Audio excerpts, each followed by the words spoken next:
அஸ்ஸலாமு அலைக்கும் வரஹ்மத்துல்லாஹி வபரகாத்துஹு. நம்ம போன வீடியோ பார்த்தா பாங்கோட தொடர்ச்சியை தான் இந்த வீடியோவில் பார்க்க போகிறோம்.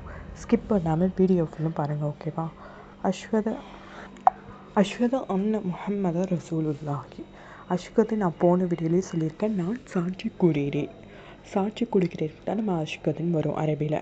அன் என்று இதுவும் தெரியும், முஹம்மத் தெரியும், ரசூலுல்லாஹி இதுவும் உங்களுக்கு தெரியும். போனதோடு தொடர்ச்சி தான், அதை திரும்பவும் ரிக்கப் பண்ணுறதுக்காண்டி இந்த ஒரு சென்டென்ஸ் எடுத்துருக்கோம். அஷ்ஹது அன்ன முஹம்மத ரசூலுல்லாஹி, ஓகேவா? இப்போ நம்ம பாங்கு சப்தம் கேட்கும்போது நம்மளுக்கு அஷ்ஹதுன்னு சொல்லும்போது சாட்சி கூறுகிறேன், அன் என்று, முஹம்மது ரசூலுல்லாஹி நான் நிச்சயமாக முஹம்மது தூதர், அல்லாஹ்வின் தூதர் என்று சாட்சி கூறுகிறேன்னு சொல்லி நம்ம மனசில் வரணும், ஓகேவா? அதே மாதிரியா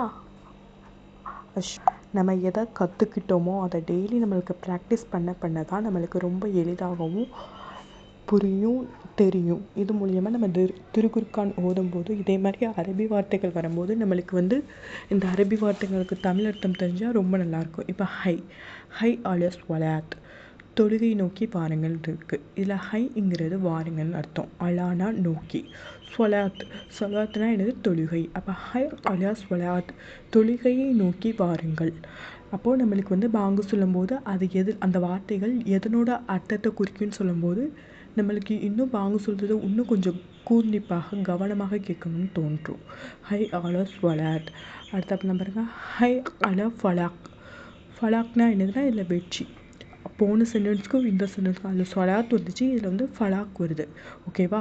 இது வெற்றி, நன்மை பெறுதல். அப்போ தொழுகையை நோக்கி வாருங்கள், வெற்றியை நோக்கி வாருங்கள். ஹை அல ஃபலாக்னா என்னதுன்னா வெற்றியை நோக்கி வாருங்கள். இப்படி நம்ம அரபியை தமிழில் கற்றுக்கிறது மூலமாக நமக்கு நிறைய நன்மைகள் ஏற்படும். நம்மளோட டைம் ஒரு 5 நிமிஷம் நம்ம இந்த யூடியூப்பில் ஏதோ ஒரு வீடியோ பார்க்கும், இந்த வீடியோ பார்க்குறதுனால நம்மளுக்கு நன்மைகளும் கிடைக்கும். அது மட்டும் இல்லாமல் நம்மளுக்கு மொழிகளும் அதிக அளவில் தெரியும். இப்போ நம்ம டெய்லி குரான் ஓதுதோம், அந்த குரான் ஓதுதலில் உள்ள அரபி வார்த்தைகளுக்கும் நம்மளுக்கு ரொம்ப ரொம்ப நல்லா தெரியும். இந்த பாருங்க, கடைசியாக லா இலாஹா இல்லல்லாஹு. லானா சொல்லியிருக்க ஏற்கனவே இல்லைன்னு, இலாஹா தெய்வம், இலா தவிர, அல்லாஹ் லா இல்லை, இலாஹா தெய்வம், இலா தவிர, அல்லாஹுவை தவிர வேறு ஒன்றும் இல்லை, வேறு எந்த தெய்வமும் இல்லை. இந்த பாங்கு சப்தத்தில் அல்லாஹுவை தவிர வேறு என்றும் இல்லை, லா இல்லை. இது திருமடி திருக்குர்ஆனில் அதிகப்படியாக வரக்கூடிய வார்த்தை. இலாஹா தெய்வம், இதுவும் அதிகப்படியான வரக்கூடிய வார்த்தை. இல்லல்லாஹு அல்லாஹுவை தவிர, லா இலாஹா இல்லல்லாஹு அல்லாஹுவை தவிர வேறு ஒன்றும் இல்லை. இந்த லா இலாஹா இல்லல்லாஹு தான் நான் மரணிக்க போகும்போது நம்மளுடைய வாயில் உரிக்கக்கூடிய ஒரு களிமாவாக இருக்கணும். இந்த களிமாவை நம்ம டெய்லி பாங்கு சொல்வதன் மூலம் பாங்குக்கு இக்காம், அதாவது பாங்குக்கு பதிலளிக்கும் போது நம்ம அதிக அளவில் ஓத முடியும் போது ஒரு நாளைக்கு நம்ம 10 முறை லா இலாஹா இல்லல்லாஹு களிமாவை பாங்குக்கு பதிலளிப்பதன் மூலமாக ஓதணும். இப்போ பாருங்கள், இதில் உள்ள இதை பாருங்கள், என்றுங்கிற தமிழ் அர்த்தத்துக்கு அரபி வார்த்தை என்ன வரும்? வாருங்கள்.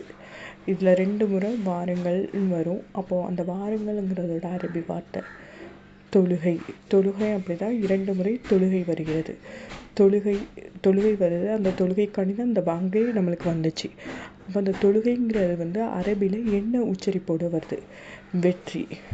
வாருங்கள் தொழுகையை நோக்கி வாருங்கள், வெற்றி அல்லது நன்மையை நோக்கி வாருங்கள் சொல்லணும்.